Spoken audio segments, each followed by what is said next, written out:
CM DCM ಚರ್ಚೆ ಬಗ್ಗೆ ನನಗೆ ಹೆಚ್ಚಾಗಿ ಗೊತ್ತಿಲ್ಲ. ಸಿಎಂ ಕಾನೂನು ಸಲಹೆಗಾರ ಎಎಸ್ ಪೊನ್ನಣ್ಣ ಅವರು ಈ ಒಂದು ಹೇಳಿಕೆಯನ್ನ ಕೊಟ್ಟಿದ್ದಾರೆ. ಸಿಎಂ ಡಿಸಿಎಂ ಚರ್ಚೆ ಬಗ್ಗೆ ನನಗೇನು ಕೂಡ ಹೆಚ್ಚಾಗಿ ಗೊತ್ತಿಲ್ಲ ಎಂಬ ಹೇಳಿಕೆಯನ್ನ ಕೊಟ್ಟಿದ್ದಾರೆ ಸಿಎಂ ಕಾನೂನು ಸಲಹೆಗಾರ ಎಎಸ್ ಪೊನ್ನಣ್ಣ ಅವರು. ನಾನು ಸೌಜನ್ಯಕ್ಕೆ ಭೇಟಿ ಮಾಡಕ್ ಹೋಗಿದ್ದಷ್ಟೇ. ಈ ವೇಳೆ ನನ್ನನ್ನು ಕೂಡ ಸಭೆಯಲ್ಲಿ ಕೂರಿಸಿಕೊಂಡ್ರು ಅಂತ ಅಂದ ಮೇಲೆ ಚರ್ಚೆ ಏನೇನಾಗಿದೆ ಅನ್ನೋ ವಿಚಾರ ಗೊತ್ತಿರುತ್ತೆ. ನಂತರ ಅವರಿಬ್ರು ಚರ್ಚೆ ಮಾಡ್ಕೊಂಡು ಬಂದ್ರು. ಅಷ್ಟು ಬಿಟ್ರೆ ನನಗೇನು ಹೆಚ್ಚಿನ ಮಾಹಿತಿ ಇಲ್ಲ ಅಂತ ಈಗ ಕಾನೂನು ಸಲಹೆಗಾರ ಎಎಸ್ ಪೊನ್ನಣ್ಣ ಅವರು ಹೇಳಿದ್ದಾರೆ.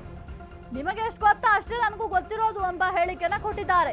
ಇಲ್ಲಿಂದ ನೇರವಾಗಿ ಯಾರು ಕೂಡ ದೆಹಲಿಗೆ ಹೋಗಲ್ಲ. ಸಿಎಂ ಕಾನೂನು ಸಲಹೆಗಾರ ಎಎಸ್ ಪೊನ್ನಣ್ಣ ಅವರು ಈ ಒಂದು ವಿಚಾರವಾಗಿ ನನಗೇನು ಕೂಡ ಗೊತ್ತಿಲ್ಲ ಎಂಬ ಹೇಳಿಕೆನ ಕೊಟ್ಟಿದ್ದಾರೆ. ಹಾಗಾದ್ರೆ ಏನ್ ಮಾತನಾಡಿದ್ದಾರೆ ನೋಡೋಣ. ಈ ತರ ತಿಂಡಿಗೆ ಇದ್ದಾಗ ನಾನು ಅಲ್ಲಿ ತಿಂಡಿ ಮಾಡೋದಕ್ಕೆ ಸೌಜನ್ಯಕ್ಕೆ ನಾನು ತಿಂಡಿಗೆ ಸೇರಿಸ್ಕೊಂಡ್ರು ಅಷ್ಟೇ ಬಿಟ್ಟರೆ ನಂತರ ಅವರು ಚರ್ಚೆ ಮಾಡಿದ್ದಾರೆ. ಚರ್ಚೆಯಲ್ಲಿ ಏನ್ ನಡೆದಿದೆ ಅಂತ ಹೇಳಿ ಅವ್ರು ಈಗಾಗಲೇ ಸುದೀರ್ಘವಾಗಿ ನಮಗೆಲ್ಲ ತಿಳಿಸಿದ್ದಾರೆ. ಅದು ಬಿಟ್ರೆ ನಿಮ್ಗೆ ಎಷ್ಟು ಮಾಹಿತಿ ಇದೆ ಅಷ್ಟೇ ನನಗೂ ಕೂಡ ಇಲ್ಲ. ಇಲ್ಲ ಅದು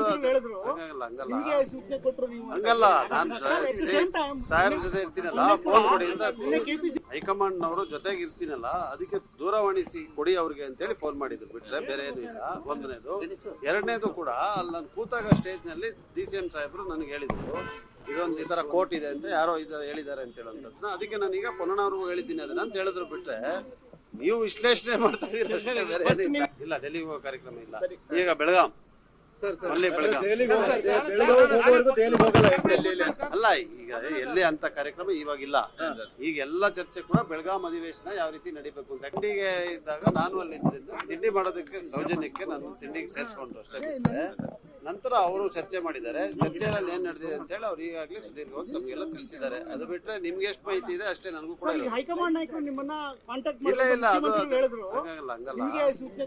ಹಂಗಲ್ಲ ನಾನು ಸಾಹೇಬ್ ಜೊತೆ ಇರ್ತೀನಲ್ಲ, ಫೋನ್ ಕೊಡಿ ಅಂತ ಹೈಕಮಾಂಡ್ ನವರು ಜೊತೆಗೆ ಇರ್ತೀನಲ್ಲ, ಅದಕ್ಕೆ ದೂರವಾಣಿ ಕೊಡಿ ಅವ್ರಿಗೆ ಅಂತ ಹೇಳಿ ಫೋನ್ ಮಾಡಿದ್ರು. ಬಿಟ್ರೆ ಬೇರೆ ಏನು ಇಲ್ಲ. ಒಂದನೇದು.